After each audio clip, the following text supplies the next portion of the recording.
In today's show, we're talking Minnesota Timberwolves, a season preview. Michael Bolton. Thanks, Josh. It's Michael Bolton here, and it's time for another episode of the Locked On Fantasy Basketball Podcast. Let's get to it. Let's get to it, indeed. You are Locked On Fantasy Basketball, your daily fantasy basketball podcast, part of the Locked On Podcast Network.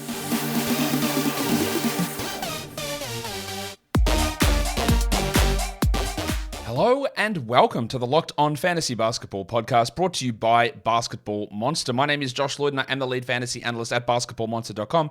You can find me on Twitter, as always, at redrock_bball, on TikTok at redrock_bball, and on Instagram at Locked On Fantasy Basketball. Today's episode is brought to you by Bird Dogs. Go to birddogs.com/LockedOnNBA and enter the promo code LockedOnNBA for a free white tech hat with any purchase. You won't want to take your Bird Dogs off, we promise you. Thank you for making Locked On Fantasy Basketball your first listen every day. We are free, we are available on all platforms, and I'm going to continue to do this starting from today. The in-season tournament does not matter for fantasy basketball. You do not make any adjustments for fantasy basketball. Yeah, the stats will all count, but you don't do anything in the draft. It doesn't impact you whatsoever. Just ignore it. It's going to happen. It's there. You make zero adjustments in your draft. Don't do a single thing with it. Just pretend it isn't there for fantasy purposes. Also, if you want to get into the FBI Locked On Fantasy Basketball World Cup, do it. There is a link to join in the description on this video or in the show notes on the audio podcast. We've already sent out the invitations and acceptances for week 1 of the entries. We're doing another 144 of those entries this week, and that will round up 288 entries that I'm getting in through my side of things. So the FBI, LOFB, World Cup entries, get them in. And we've only got one more team preview show to go. After this one, it is the San Antonio Spurs, which will come later today, I think, and then we'll be doing some other stuff for the rest of the week. So we might as well talk Minnesota Timberwolves. Ben Beecken, welcome back to the show. Thanks for having me. It's good to have you here to talk about the Minnesota Timberwolves, a team that, I don't know, we're going to talk about this a little bit later, but I think that their season last season, obviously there were disappointments, but I'm not sure it was quite as bad as what maybe the mainstream narrative makes it out to be. Yeah, I would agree with that. I mean, it's certainly disappointing going from in the 21-22 season, 46 wins down to 42 last year after the Rudy Gobert trade. But I think the narrative, as you mentioned it, tends to forget that Karl-Anthony Towns missed 59 games, I think it was. So, I think given that context, maybe it wasn't as bad as the narrative, but in general, they certainly weren't expecting to be worse last year than they were the year before. Look, I entered the season expecting 50 wins for them. So I guess when you balance it against expectations, you go, well, look at this. Like this, they were way off. But you're right. Towns missed 50 games. And it's not to say that Towns and Gobert playing together was going swimmingly well. It wasn't. But they also needed to have a little bit of time to figure that stuff out.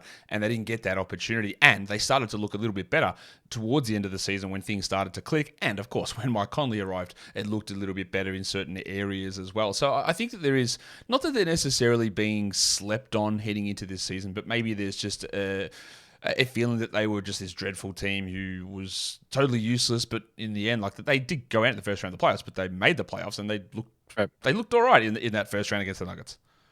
Yeah, and there's now this like little subcurrent narrative, I guess, this offseason that certainly Timberwolves fans are clinging on to that I think Brian Bowen was the first one that made a comment about how the Wolves were their toughest matchup in the playoffs with the Nuggets. Even though, of course, I think it was Phoenix won 2 games. But in general, the Wolves were more competitive, did a better job with Jokic. So there's that. And I mean, 2 years ago, even though it felt like it was better because they, quote unquote, broke through, they were the 7th seed. Last year, they were the 8th seed. So, yeah, I mean, like, grand scheme of things, given what they gave up for Rudy Gobert, you would have expected them to be better. But they still have Karl-Anthony Towns. They still have a rapidly improving Anthony Edwards. This is a team that expects to be a good team this season. And that brings us to how the roster shapes up for this season, because they head into the season really without making too many changes, I guess. Yeah, sort of underscoring that idea that they think that they've got something going there. Or maybe it's just a misevaluation, like trading all those picks for Rudy Gobert. Who knows? But they didn't make wholesale changes. They made their change in the offseason. They made a change at the trade deadline. and they come in and there's not that much difference. Shake Milton, Troy Brown comes in, they draft Leonard Miller, they draft Jalen Clark, and then Jalen Noel, who currently remains unsigned, Torian Prince, Austin Rivers, Nathan Knight, and Matt Ryan are gone. So basically it is Noel, who was sort of in and out of the rotation, Torian Prince, who was a major part of the rotation. They get replaced by Troy Brown and Shake Milton. And I would say that Milton's a better player than Noel. I would say that Prince is probably a better player than Brown. But overall, I don't think it's a huge change there. I will talk Leonard Miller later, but just in terms of those other guys, I think it's roughly about the same, and you're just hoping for more familiarity and improvement from other players. I would agree with that. I think that the hope is that Jalen Noel had a terrible year shooting the ball last year. And, 2 years ago, he was over 40% or around 40%. Last year was like 29% from three. And Shake Milton is tried and true, can catch and shoot, can shoot a little off the dribble. Troy Brown had a career shooting year last year, so we don't know if that's repeatable. But in general, and Prince is the best shooter of the four of them, right? So you lose the guy who's the best shooter, but then you bring in a couple guys who are both better than Jalen Noel. So I think the thought process here is you basically let Prince go, you bring in two guys for the same price. And we'll talk about Nickeil Alexander-Walker, but they retain him in restricted free agency as well. So, and he, of course, was not really a throw-in, but was part of the Mike Conley trade. So if you take the roster before the trade deadline last year and then include the offseason moves, I do think that they incrementally improve, just simply not necessarily better players, but maybe better fits for the rest of the roster. I'm just about to talk about injuries, and I just realized I didn't put someone on this list, but I'm going to just talk about it now because Jalen Clark was drafted towards the end of the second round, but he's going to miss the majority or a big chunk of the season with a torn Achilles that he suffered back at UCLA. He was a late second-round pick. He wasn't going to be a huge part of things anyway, and he's on a two-way, so I just thought I'd quickly mention that. But there were two injuries that they did suffer in the playoffs with Jaden McDaniels and Naz Reid suffering injuries, but they're both ready to go now, Ben. They are, and Naz Reid actually played for the Team USA select team in Vegas a few weeks ago. So he's actually been back on the court. He's back in Minneapolis now. He's been part of the City Edition jersey rollout. Jaden McDaniels, the word is he's ready to go.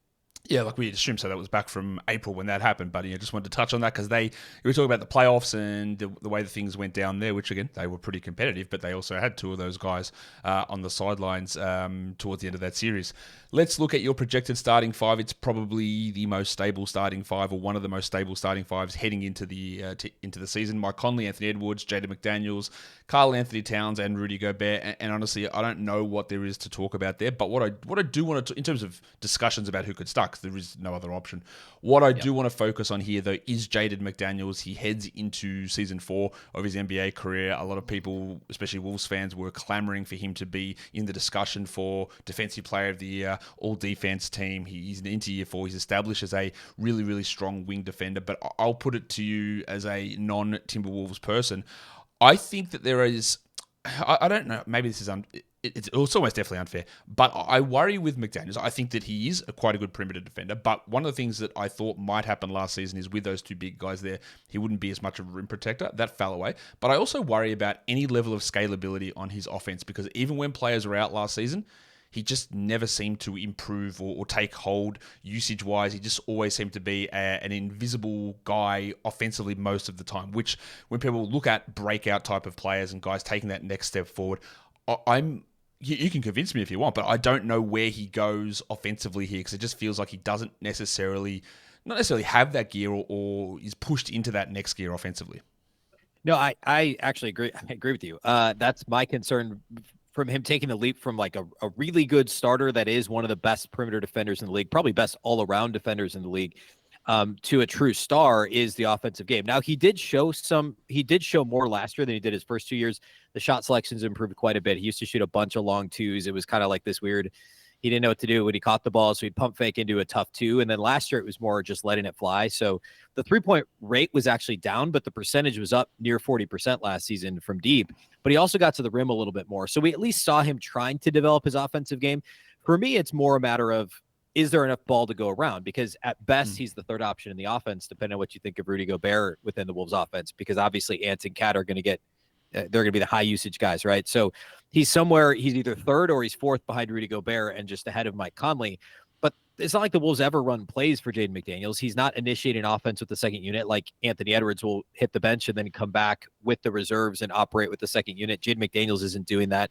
I think in general, his feel looked like it improved last year. And that's a positive sign, right? He shot under 32% from three. Second season last year, he was right at about 40%. So that was positive. The assist rate ticked up a little bit. But it really is more like, what is the role? And in my mind, he is kind of that, cutter, spot up shooter. So the numbers may improve just simply based on volume. But because he's also a primary defender and is foul prone on top of that, unless that improves significantly, he sees his minutes capped a little bit because of foul trouble. So I think just opportunity wise, we may see, some of those numbers tick upwards in terms of per game scoring average, rebounding, et cetera. But I don't know that he is able to take that like star level leap offensively. To this point, we haven't seen it. Now he's of course just 22, turning 23. So we'll see. But I don't disagree with your assessment. Yeah, I was just about to touch on the foul trouble because he played under 31 minutes a night last season because he honestly just couldn't stay out of foul trouble. So I guess if you're going to look at his raw numbers, there is scope for that to get to 33 or 34, but he just might not ever do it. There are certain players who play that role that's so defensively focused that he just is going to get fouls and it's going to push him up. And it's not like the depth at his position necessarily behind him changes. It's not like they can still throw Kyle Anderson out there. And yeah, they don't have Torian Prince, but they can just throw Troy Brown out there to help preserve some of those fouls. It's not a situation where like, who else is going to play this position? There are two other guys who can fill in for him to keep him for some of those key moments. So while we can look at some minutes maybe going up, it's not going to be 100% a necessity. And often we see those guys who have to force themselves to cut down on their fouls, and then their defense sometimes does suffer, and especially their defensive playmaking does drop off as well. The other thing I want to talk about is the Karl-Anthony Towns Gobert pairing, but we'll get to that in 1 second because I do have to tell you that today's episode is brought to you by Bird Dogs. Bird Dogs, they just make you look good. Not only do they make you look good, they make you feel comfortable. Bird Dogs are the shorts that you want to wear at all times. They are so comfortable. They've got this like stretch inner thing on them.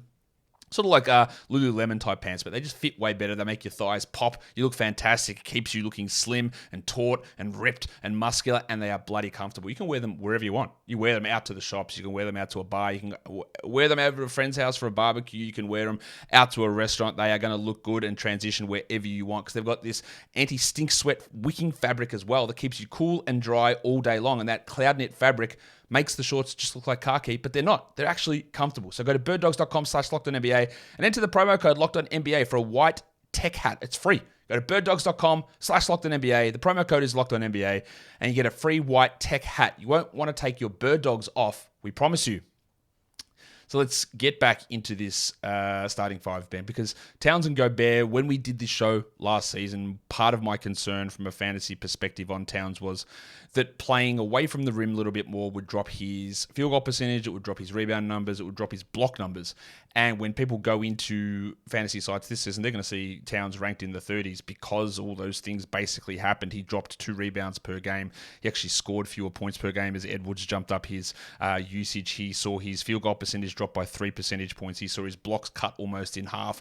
And while there were injuries, and that's a factor of it, most of those things were totally 100% predictable because of the role that he was playing. So I don't really know how Towns gets back to that 25, 10, 1.2 block, 53% shooting player that he was 2 years ago.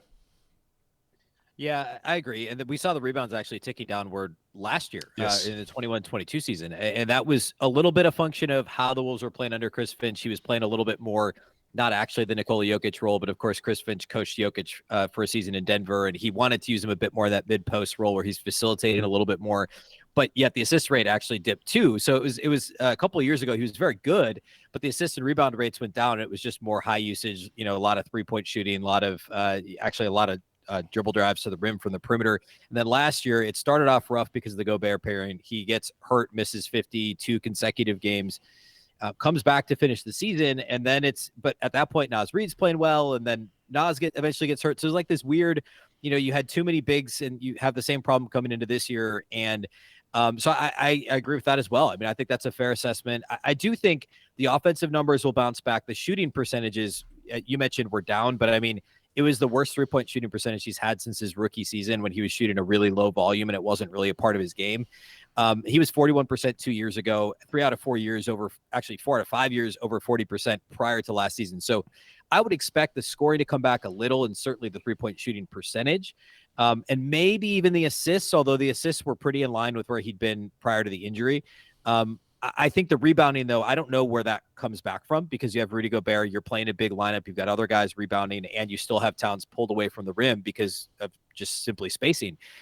So I agree on rebounding. I do think we see a little bit of a better shooting season and all-around offensive season from Karl-Anthony Towns next year. Yeah, I think the three-point shooting can go back up, but the problem with his overall field goal percentage, which of course is a terrible way of measuring efficiency, but unfortunately it's what fantasy basketball does, is that instead of taking 30% of his shots from three, he took 38% of his shots from three, and it's just an inherently lower percentage shot. So when you're hitting 58% from two and 40% from three, if you take an extra, like almost a third more, 33% increase in three-point attempts, then that field goal percentage is going to drop down. So heading back to that number that he was 2 years ago means he has to take fewer threes, and I just don't think he's going to do that. Yeah. Well, and they also don't really post him anymore. I mean, 2 years ago he did a little, but like last year when he was healthy, again, 29 regular season games, I mean, he wasn't, I don't know the exact post-up numbers per game, but he wasn't, under Chris Finch, he's not posting up like he was under Ryan Saunders a few years ago. And I know that that's kind of a general thing in the NBA, but like Towns is a really good low post player.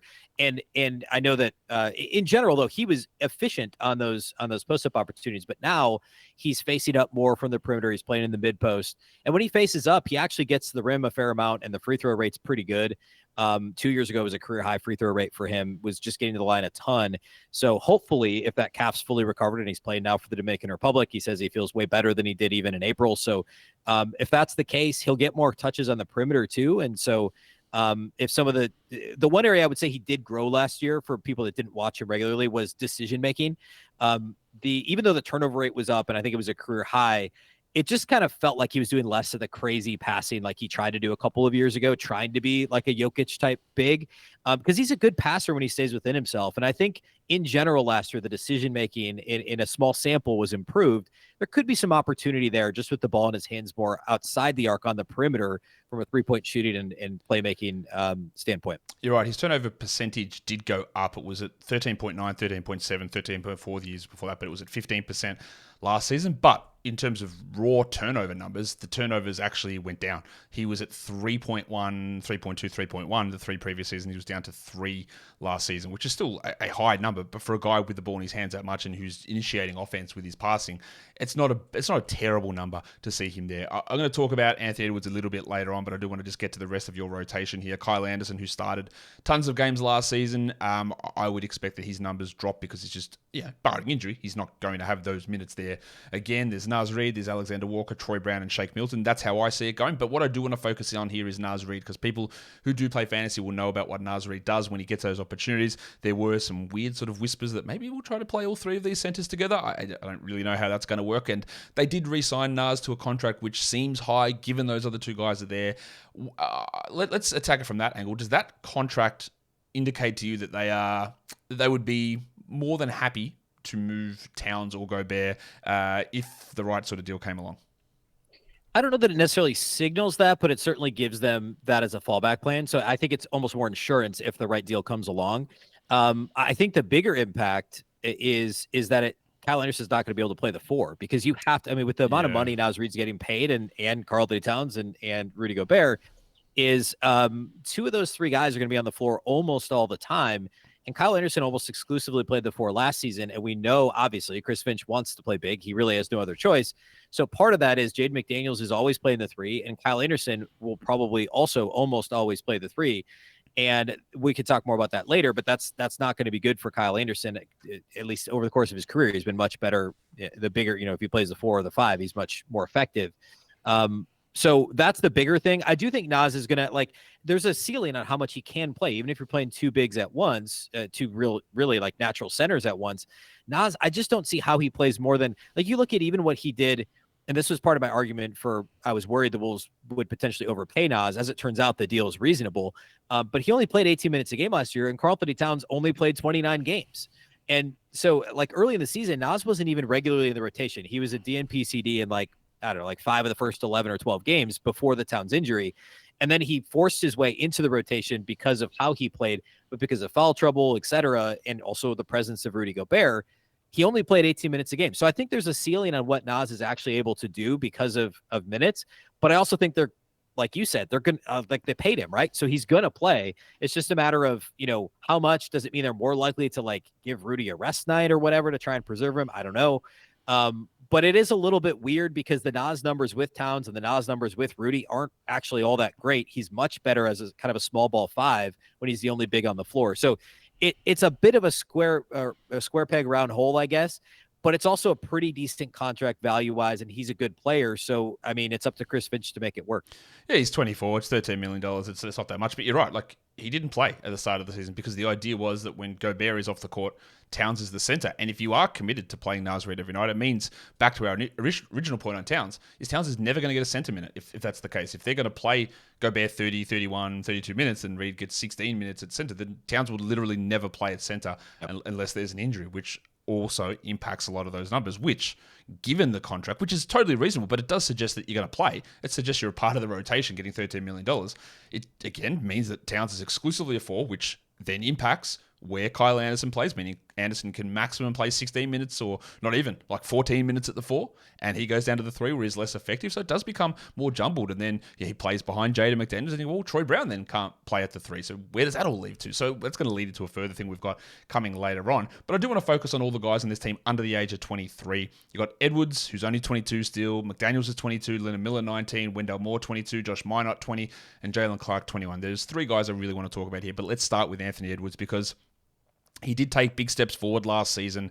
We sort of thought that when we talked in the preseason that he would become that number 1 usage guy. He did. I think there is another sort of step coming for him usage-wise this season, but I want to posit something. Everyone and every person around is like, man, Anthony Edwards is going to take this big step forward. He's going to be huge this year. And I think there's a possibility of that. I think that is there is a chance of that. But I don't know if worry is the right word, but when I look at some of his numbers, especially his efficiency numbers, they've never really changed. They're the same every single year, and he's just sort of getting by on volume. And even last season, towards the end of the year, like he hit 65% of his free throws over the final 10 games. He was at under 673 for the final 25 games.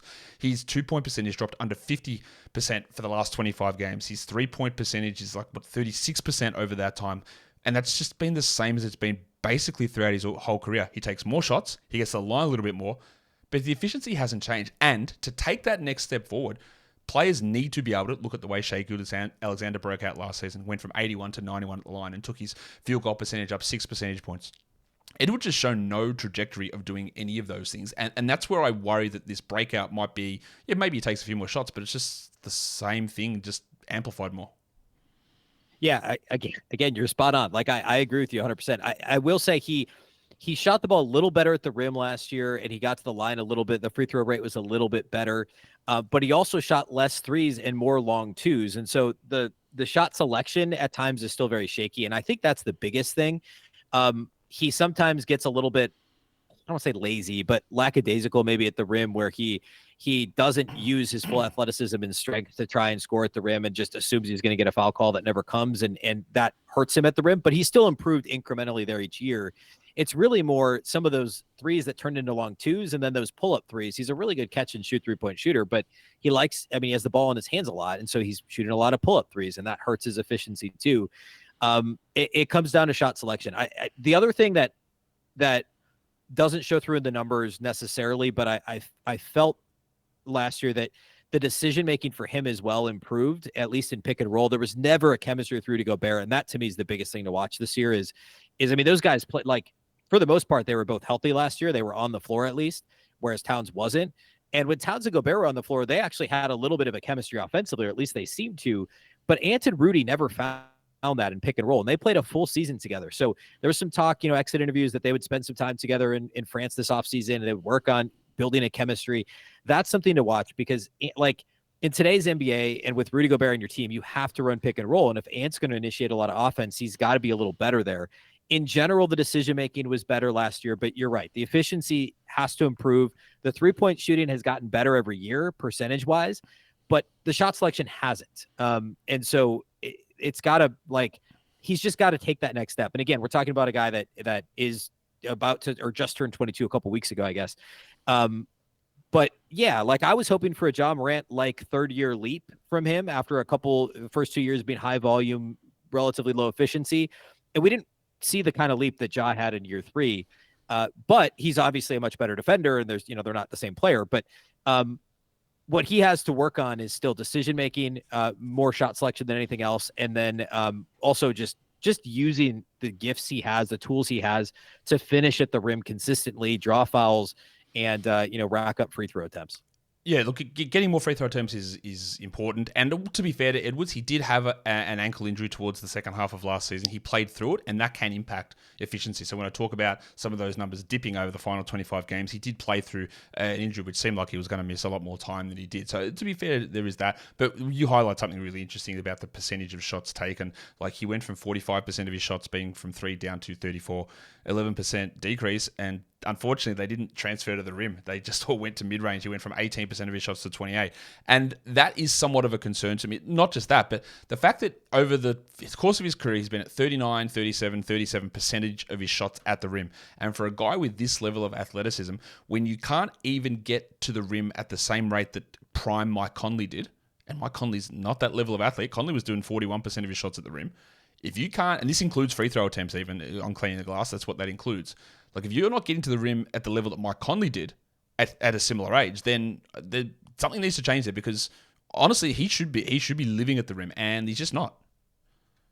Yeah, and I will say, like, there's Wolves fans know this. Ant has this terrible, like, I mean, this is a whole other thing, but like he always is anticipating calls that don't come. He's far from the only player in the NBA that does that. He has this terrible habit of just like throwing the ball up and screaming, hey, and like it's a bit of a self-fulfilling prophecy where he's not initiating the contact he should be and is expecting a whistle that doesn't come. And some of the time, yeah, he gets a bad whistle, but everybody does from time to time. And he's got it's not quantifiable, but it's one of those mental blocks he has to work through, or maybe not a mental block, but something he's got to figure out to just kind of, like, we know he can dunk on guys. We saw less of those highlights last year than we did 2 years ago.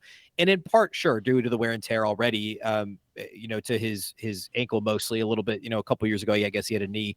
But yeah, I mean, like, the athleticism, the size, the strength, all those reasons he should be dunking on guys. He should be finishing through guys. And it's like, maybe now that he's been an all-star, he'll get a few more of those whistles, and then he'll just be like, okay, who cares if I get the call, if I don't. But it's kind of like I said, a self-fulfilling prophecy where he shies away and then he just ends up pulling up from, 18 feet instead of just getting into the paint. And he's like, when he gets in the paint, he's good. It's just sometimes he I think psychs himself out a little bit. So there's a lot of development to be had there from a shot selection standpoint. Look, don't get me wrong. He's not bad at getting to the rim. Like, these are not bad numbers. It's 78th percentile, 77th percentile amongst guards. Like, that's good. Like, that's the top 25%, the top 20%. But when you are Anthony Edwards and you are a top 3% athlete and you are an all-star and you are a budding all-NBA caliber guy, you should be hitting at 90%. You should be hitting 92nd percentile. You should be the top guy at putting pressure on the rim through getting free throws or finishing at the rim versus I'm going to settle more for mid-range pull-ups. That becomes more of that issue there to me.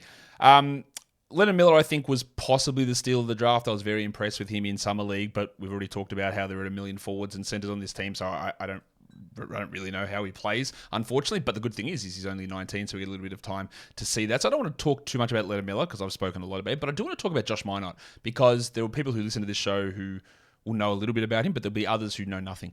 And I think Minott is, I don't know if hidden gem is the right word, but he has got a ton of upside ability. He's got ability as a defensive player, perimeter-wise, and at the rim. I think he's got some passing upside. I think that there is... Future Star is getting really, really... It's going too hard, but I'm really interested to see what he can do. But he also has no path to minutes. So what is the plan here for Minott? Do you share my level of enthusiasm for his game? I do. His steal and block rates are crazy. If you look at college, you look at the G League, he plays passing lanes really well. He's got really good instincts. Summer League is another, like, you take limited college minutes, G League, Summer League, all those highlights, what he does defensively is really impressive. He reminds me a little bit more of like a differently sized version of Brandon Clark, if you will.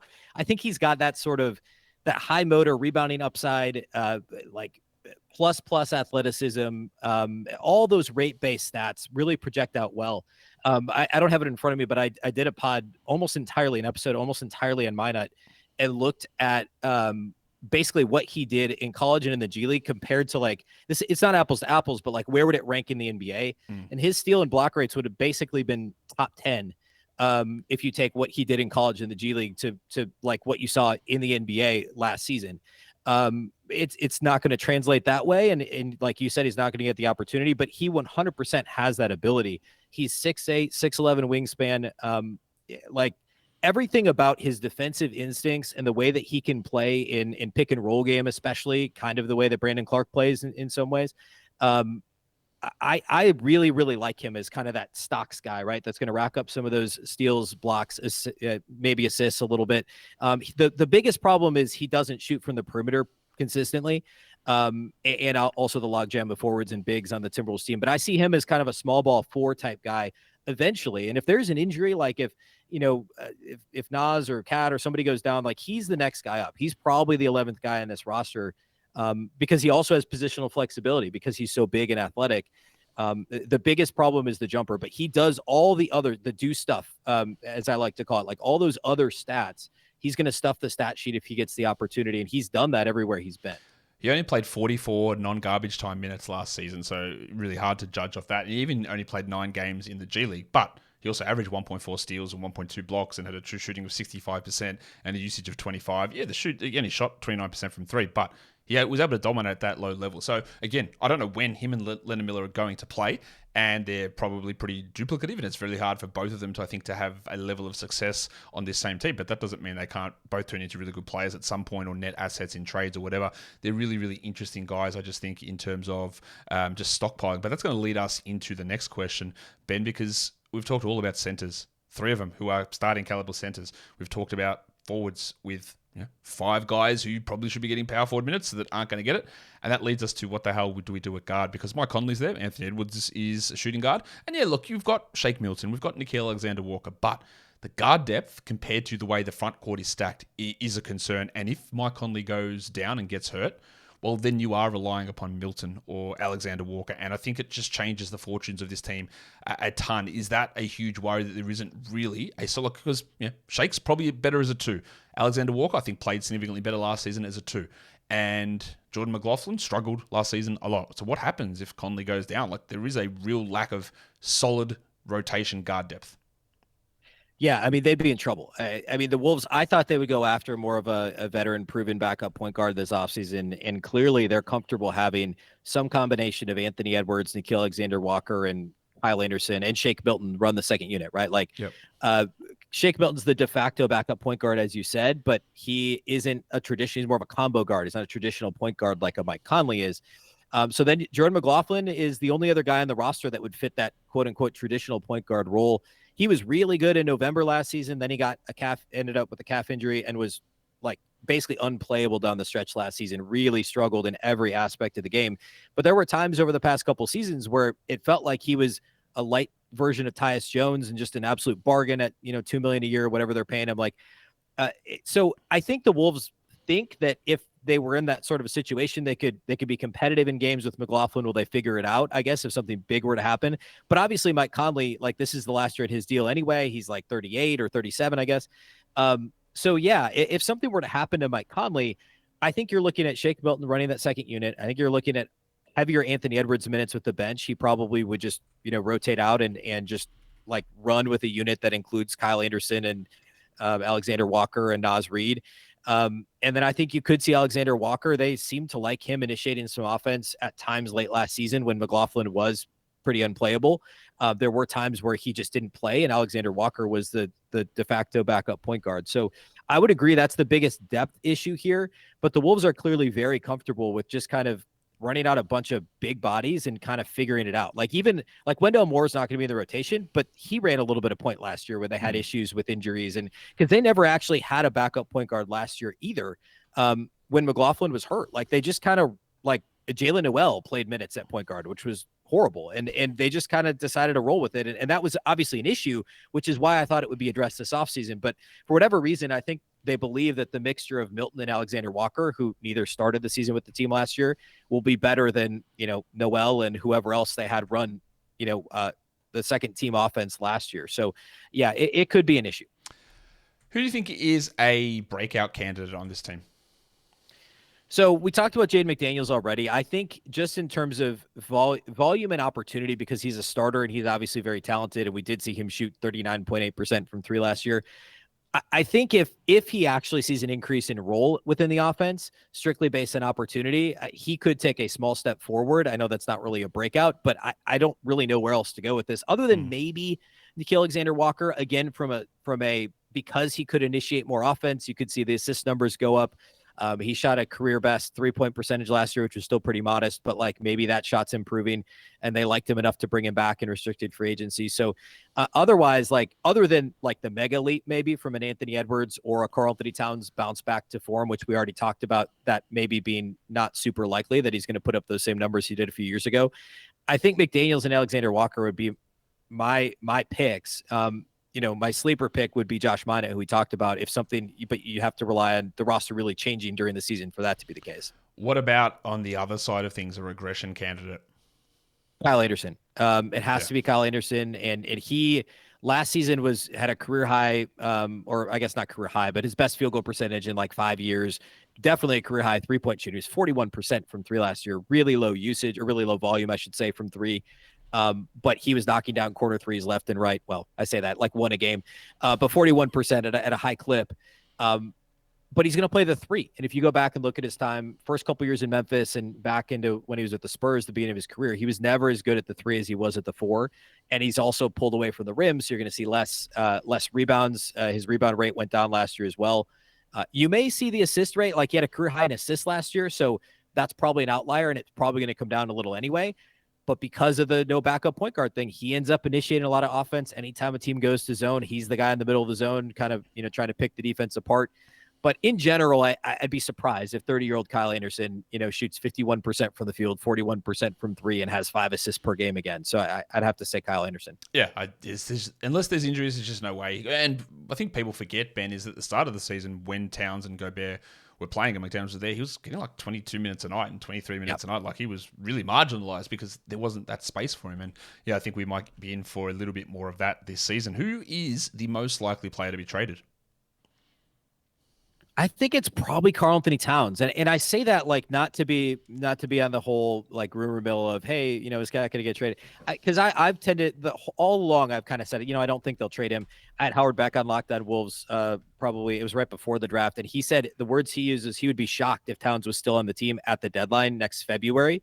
Now, obviously at this point, it's pretty unlikely he gets traded this offseason. But I say Towns because who else on this team is going to be traded, right? Like you're not trading Ant or Jaden McDaniels. Most of the other guys don't have real trade value. Like the role player type guys are probably not going to trade Kyle Anderson because why would you? So it's probably Cat or maybe Naz Reid. I think if the Wolves are 500-ish, if they have a disappointing first half of the season, I think their pivot at the deadline is one of those guys gets traded. And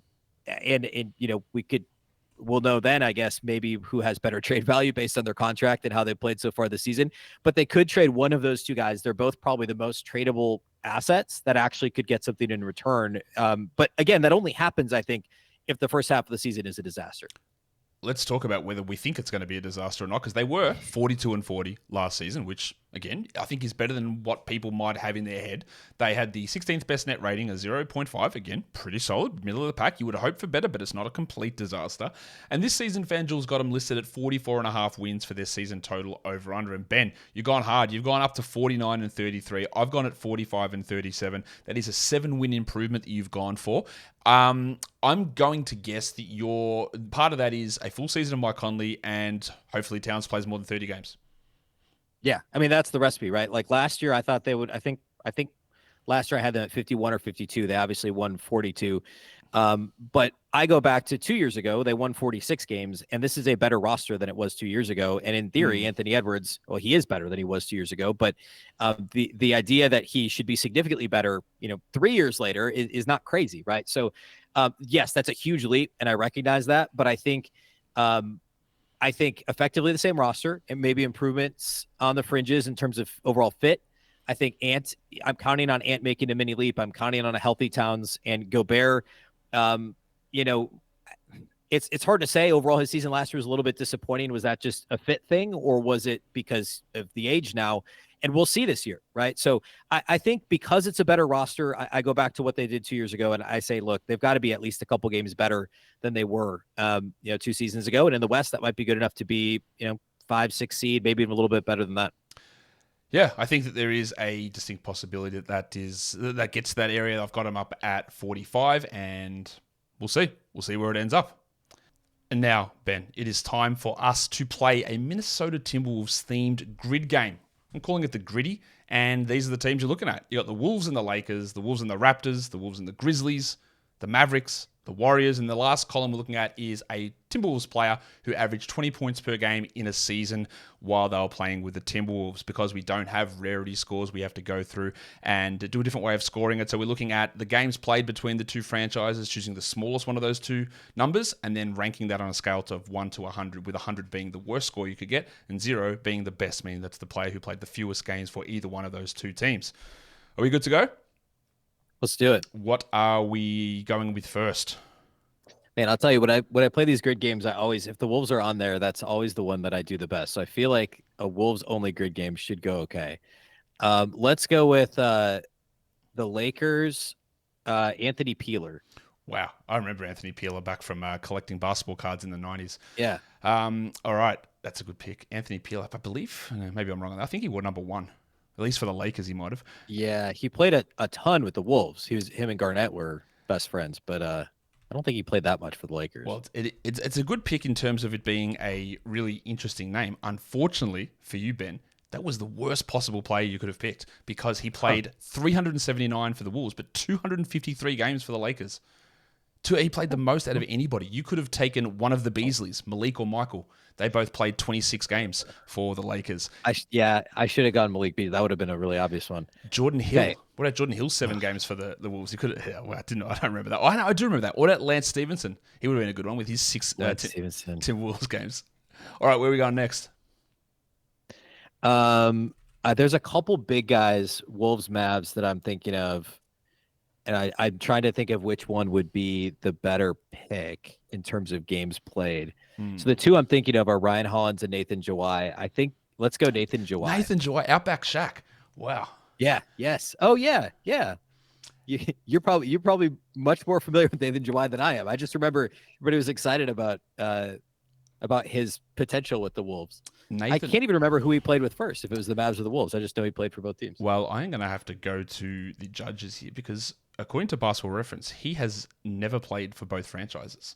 So I need to find out what actually is going on there, because I know that was he maybe on a roster and didn't play the big fella? He played for Toronto in Minnesota, and he must have gone to Dallas and not played for them. Let's have a look. Oh, no, hang on. How did this happen? Yeah, he was traded by the Raptors to the Mavericks, and then he was traded by the Mavericks to the Wolves without playing a game. So see, I knew the Wolves got him from the Mavericks, and I guess So he was traded on the 20th of October 2009. So he was traded there, and didn't play for Dallas. That is an unfortunate one. All right, what are we doing? Should have gone with Ryan Hollins. Ryan Hollins was a correct answer, and it was a good score too. This is not a good start, but I feel better about the next couple. We'll just keep going in order. Toronto, let's go Sebastian Telfair. You could have gone Nathan Jawai. Yeah, that's a good point. As I often do that, I'll just go through and give context on a player, then realize that it's an answer for another one. Who did you go with? That Sebastian Telfair, is that what you said? Yes. Sebastian Telfair is a very good score. That is a 6.25 for Telfair, because he played only 13 games for Toronto. Jawai, as I said, played the 6 games. The highest score on that one would have been Rushan Nesterovic, who played 193 games for Toronto. Some other interesting low scores. What about Sundiata Gaines? 8 Minnesota games and 6 Toronto games. And who else is? Gorgie Jang, probably. Didn't he play last year for the Raptors? No, he played for the Spurs last year. Yeah, I thought. He's not. What about Greg Munro? He's 4 games for Minnesota there, and apparently played 38 for Toronto. There are guys that sometimes.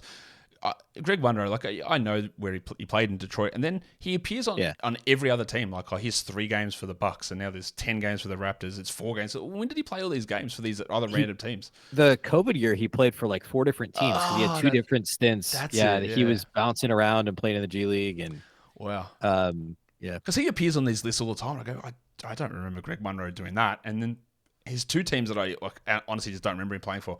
All right, we've got the Warriors, the Grizzlies, and the 20 points per game to go. I have a good one for the Warriors. Jacob Evans. What did he come across in the Wiggins trade? He was, and I'm like 95% sure he played in a game for the Wolves. I know he was in Iowa mostly. Wow, he was a guy I was sort of interested in at the draft, and then obviously that never worked out.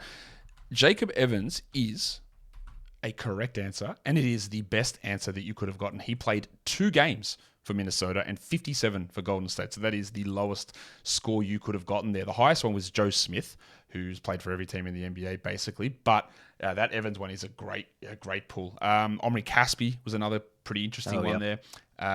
Troy Hudson, remember that bloke? He played a lot for Minnesota. Played 257 games for Minnesota, but 9 for Golden State. And then someone with the most the most NPC name ever, Steve Johnson, played 4 games for Minnesota. No idea who that is. Memphis. Wiggins would have been a bad one probably at this point too. Wiggins, let's have a look. He was the second worst one behind Joe Smith. Okay. But D'Lo would have been okay because he only played 33 games for the Warriors. Yeah. All right, Memphis or the 20 points per game? Let's do Memphis. There's a lot of choices here. There's been a lot of guys. Like, there's a lot of names floating through my mind, but I know there's a couple. You mentioned Omri Caspi. He played briefly for the Wolves when Adelman was the coach, and I know he played for Memphis. Let's go with Omri Caspi. Omri Caspi is a correct answer. He's another one of those guys like Greg Monroe who just seems to have everywhere. Appeared. I think he played there's like a 2-game Pelican stint that he had as well. There's Sacramento, there's Golden State in there as well. Caspi is a good score to 4.49 for Omri Caspi because he played 13 games in Minnesota and 36 games in Memphis. Obviously, Mike Conley would have actually worked here, even though he played 1 million games for Memphis. He only just played 24 for the Wolves. Jarrett Culver. Oh, yeah, Jarrett Culver. He would have been on that list as well. Gorgie Jeng. James Johnson played 14 games for Minnesota. Yep. The worst score would have been Tyus Jones, who's played almost 250 games plus for both franchises. And the last one we look at is the 20 points per game. So this player has to have averaged 20 points per game in a season for the Wolves. There's no games limit on this. They just have to have averaged at 20 points per game for the Wolves, and we're grading that by fewest career games played for Minnesota in a Minnesota Timberwolves uniform. Okay.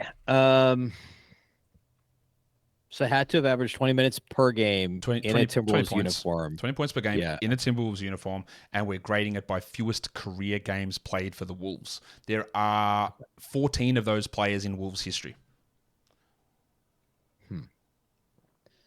I want to say Ricky Davis, but I'm not confident that he ever averaged 20 per game in a Wolves uniform.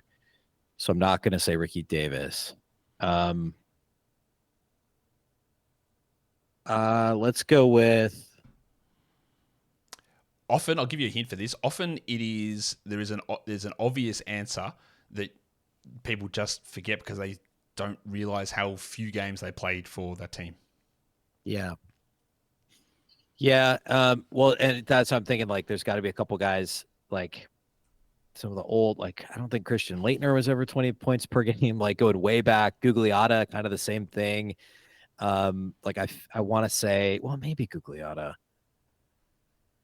Wally Zerbiak, but he played most of his career in Minnesota. Let's go with, actually, did Marbury ever average 20 a game? I bet he did. I don't know, Ben, but let me give you a hint that I am drinking a coffee here. It doesn't cost me $20 a cup, but I'm drinking a coffee. Right here. It's definitely not Big Face, but it is a coffee that I made myself here. I'm not overcharging people for it. Oh, I gotcha. Oh man, I hate to do this then. Okay, Jimmy Butler. Let's go with Jimmy Butler. Jimmy Butler is actually the best answer you could have gotten there. Well done, Ben. That is a 0.0 because Butler only played 69 games in his Timberwolves career. Gugliotta was what would Gugliotta was going to be my next. That's correct. Yeah, 17.98 was him, and the next best after Butler was actually Malik Beasley. Because remember with that when he got traded and he played that like 20-game stretch at the end of that season when the players were out and he went crazy.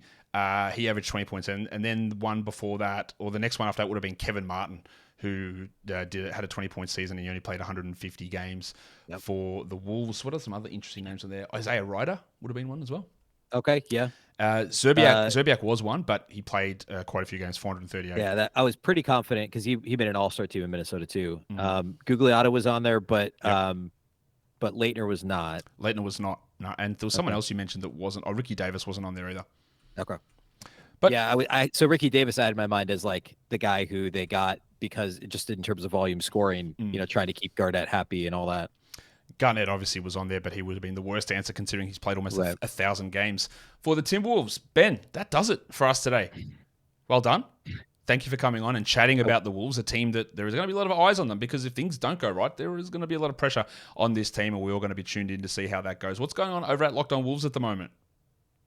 Yeah, I mean, we're talking a lot of Anthony Edwards in FIBA right now. He played well against Greece in the most recent exhibition this last Friday and headed into actual play. I mean, we're going to talk a lot about FIBA here in the coming weeks. And then also lots of Wolves players playing, actually. Karl-Anthony Towns playing for the Dominican Republic and Kyle Anderson playing for China and Nikhil Alexander-Walker for Canada and Luka Garza for Bosnia. Like, there's lots of guys playing. So we're covering all those games over at Locked On Wolves. And then, of course, we're going to get going into player previews and rotation previews and all that good stuff as we get into the month of September. So make sure you are checking out the Locked On Wolves podcast for everything Timberwolves. You're going to get some good nuggets there. Ben, thank you again for coming on the show. Absolutely. Thanks for having me, Josh. And that'll do it for me today. Don't forget to follow this podcast on Apple Podcasts, Google Podcasts, Stitcher, Spotify, and on the Odyssey app. And if you are here on YouTube, thumb it up and leave your comments down below. Guys, we are done here. Thank you so much for listening, everyone. See ya.